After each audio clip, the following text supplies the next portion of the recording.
Grabe naman tong Art Appreciation 101 na to. Feeling ko mas kailangan ko pa kumain ng siomay kesa sa art eh. Iyan bangis! May ganito palang sinaunang painting. Naka-Alden pose. Parang familiar tong mga nasa painting. Picturean ko na nga to para may masabit na ako. Kunwari 0.5 para aesthetic kahit naka-Android ako. Ay, putik, ba't naka-flash? Ano ka bang flash, Gagi? Basa! Kailan pa nagtatubig sa museum? Binabaha ba dito?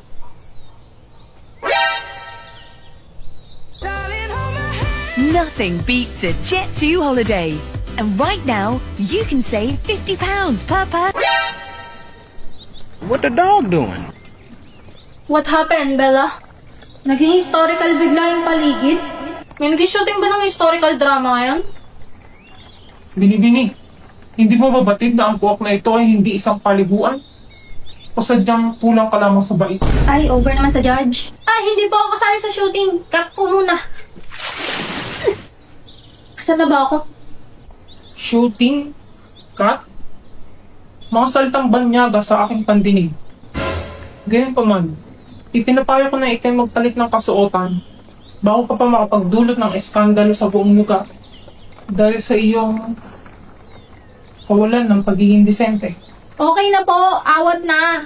At sorry kung na-offend ka ng fashion taste ko. Nakastangan! Wala ka bang galang sa iyong pananalita? Shit. Kilala? Ano ba nangyari? Nag-time travel ba ako? May paparating ng mga gwardya. Hindi nila ako dapat makita dito. Halika, sumama ka sa akin. Lu, yoko nga. Sino ka ba? Sabi ni Tanda, may pagkain daw sa kanila. Sir, anong taon na ngayon? Taong 1,000, 874. 1,000. Walang siyang nabot up. 1894! Shit, nag-time travel nga yata ako. Huwag kang sumilip sa labas. Ano ang iyong pangalan? Athena de la Cruz. Athena? Anong kakaibang pangalan? At De La Cruz? Sa pagkakalam ko, ang mga De La Cruz ay prominenteng pamilya sa Bulacan. Paano ka napadpad dito sa Cavite? Ewan ko sa'yo. Sa ibaw, lolo. Sumasakit ulo ko. Alaw pa ng putang ina. Sabaw? Ano itong mga sinasabi mo? Hindi kita maintindihan. Aray ko pupan. Manang, hanapan mo siya ng damit na maaaring magkasya sa kanya. Ako'y aalis muna. Saan ka pupunta, lolo? Hindi mo ko dapat tinahawakan. Dito ka aya-aya. At huwag mo tinatawag na lolo. Gintay ka lamang dito. Okay naman, no? Ay, saan na ba yung bag ko? Pinagpalit pa ako. Crop top din naman pala ipapasuot. Buti hindi nabasa ito. May data ako? Sa 1894? Paano nangyari yun? Wait. Bago naman ang data. Di makapag-Roblox. Ano ba yan, Athena? Hindi dapat yan natupag mo. Time travel. Paano makabalik? Marahil mayroon kang importanteng misyon sa nakaraan. Madalas ang mga napapadpad sa ibang panahon ay may kailangan iligtas o baguhin. Wow, kailangan pang magpaka-superhero dito? Baka may kinalaman yung lalaki kanina. Sabi ni Manang Don Danilo daw yung pangalan niya. Hindi ko naman alam yung surname. Bakit ba ako nagkakaganto? Hindi dapat ako maapektuhan sa babaeng iyon. Napakawalang modo niya.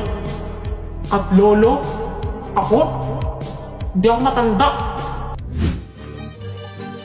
Don Danilo. 1894. Hala siya nga to. De los Reyes pala surname mo, ha? Ano bang meron sa'yo? May kapatid siyang nagngangalang Belinda na namatay dahil sa aksidente sa karwahe. Pucha. Sige, dapat mabuhay itong si Belinda. Tapos makakabalik na ako. Siguro. Bini, wala ka ng lugar dito. Malis ka na bago pa ako magbago ng isip. Manang, please! Kailangan pa iligtas si Belinda! Paano nalaman mo ang pangalan na yun? Sinabi mo sa iyo ni Manang? Hindi. Tignan mo, andito lahat.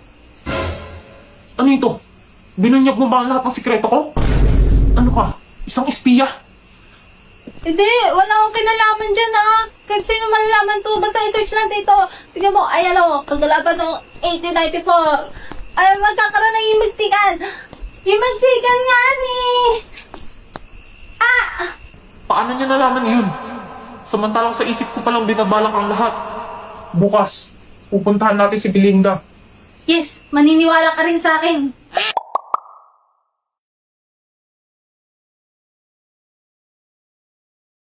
Sinong kumuha ng sipi ko? Umamin na. Kala kasi nakakatuwa eh. Uy, labas nyo na. Kawawa naman si Becky. Ako nang bahala dito. Detective mode, activate! Suspect number 1. Say on boy. Ba't ako? Tignan mo nga yung mukha mo. Tumatawa ka. Isa lang ang ibig sabihin kapag tumatawa. Ikaw ang nagtago ng sipi ni Becky. Tanga, ikaw tinatawanan ko. Feeling detective ang kaka-anime mo yan. Pag-inggit pikit. Ano? Suspect number 2. Emil! Nakita ko, humihiram ka ng sipi ni Becky kanina para maki-hotspot. May pa hotspot. Pagbintangan mo pa ako nag-aarang ako dito. Doon ka nga. Huwag ka nang magpalusot. Kinuha mo para malakas ang signal. Pag natalo ko dito, susungal ko sa bunganga mo yung sipi ni Becky pag nakita ko. Nagawa niyo. Aha! Suspect number 3. Umalis sa crime scene para hindi maging kahina-hinala. Crime scene? Pinagsasabi mo? Ikaw ang tunay na salarin at ang nagtago ng cellphone ni Becky. Buang, andito ko. Naiwan niyo sa kantin. Alam ko na! Alam ko na! Alam ko na! Becky, upo ka dyan. Tapos yuko ka, ha? Ang kumuha ng sipi ko ay walang iba kundi si Iwen.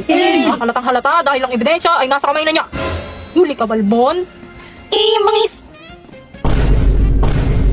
Oh my gosh! Sobrang galing mo, Anya! Ako lang to. Ha? Wala namang ginawa yung bonak na yun eh. Bashers, bashers. Dahil dyan, bibigyan kita ng skin sa Honor of Kings. Wow, talaga ba, Becky? Oo, sakto may collab ang Honor of Kings at Detective Conan ngayon. Hoy, bigyan mo rin ako ng skin. Natalo ako sa rank dahil sa inyo. Wait, teka lang. Kung nasa kantin yung cellphone mo, paano ako nagkanit? Isa na naman kaso ang kailangan may Elsol ba?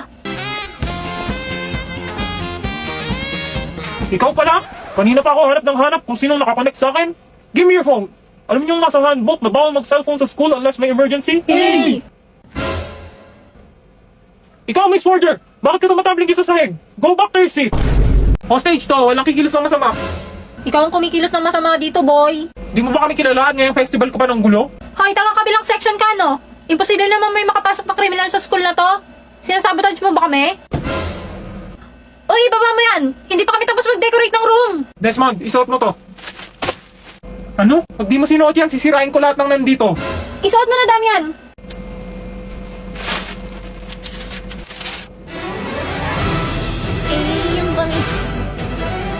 Okay na ba? Wow, ang astig mo, Sion! Isip, nakakaya naman to. Ano bang kailangan mo? Kailangan niyong isolve ang mystery at ibabalik ko tong props niyo. Yun lang at huwag mong tatanggalin yung costume. Mystery? Wow, ang exciting naman! Ano bang mystery yun? Bilisan na natin, baka dumating na yung mga taga-ibang school. Anya, di ba sa Conan niya suot ni Damian? Ikaw may alam yan eh. Oo, si Kaito Kid yan. Tapos, isa siyang magnanakaw? Naging magnanakaw pa nga. Hindi naman siya totally magnanakaw. Basta, nagkukuha siya ng gems tsaka diamonds. Eh, di ba ka maghahanap ng diamond? Sa'yo, ano yung nasa bulsa mo? Baka kulo yan. Anong nakalagay? Punta ka sa location. Napakawalang kwentang kulo naman.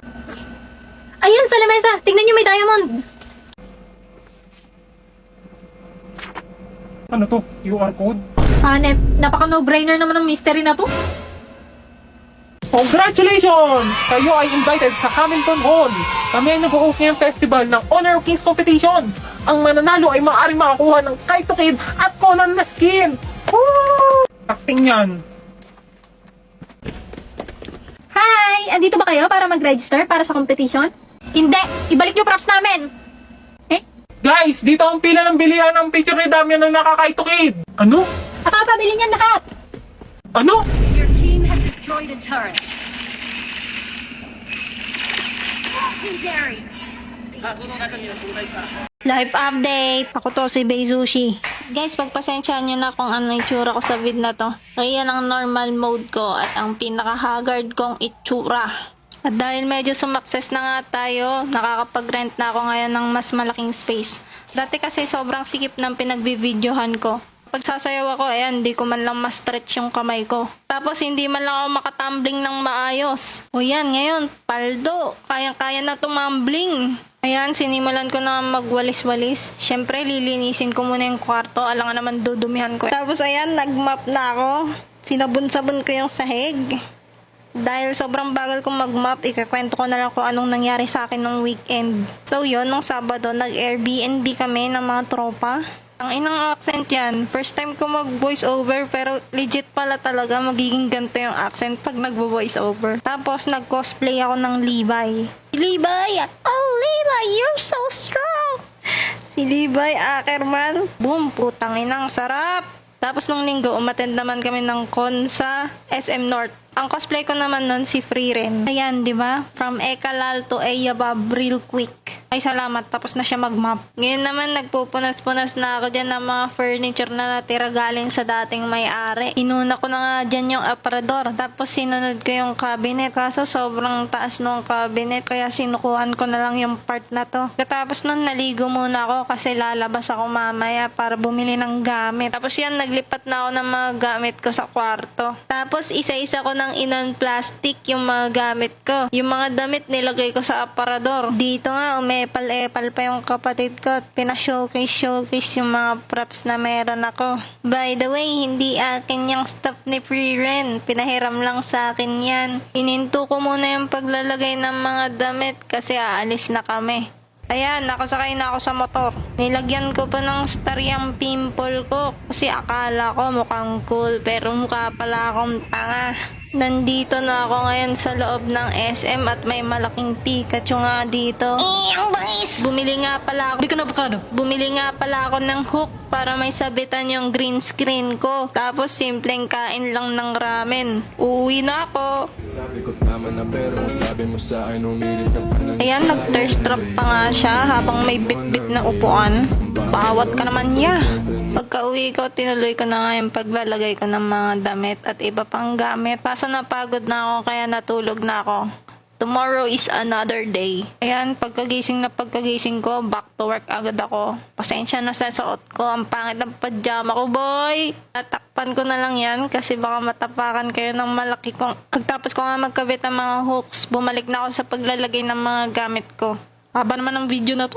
Wala nang masabi. Okay, skip na doon sa natapos ko na. Naligo na nga ako. Tapos yan, pinagkakabit ko na yung green screen ko. Para doon sa mga nagtatanong kung kailan ako magpo-post ng bagong video. Pagpasensyahan nyo na at na-busy ako. Promise, babawi ako ng content ngayon. Dahil okay na yung setup ko. Ayan na nga, tapos ko nang i-set up ang aking green screen. Maraming salamat sa panonood ng mga video ko. Kung hindi dahil sa inyo, hindi ako makakalipat sa gantong malaking space. Ayun lang. Thank you.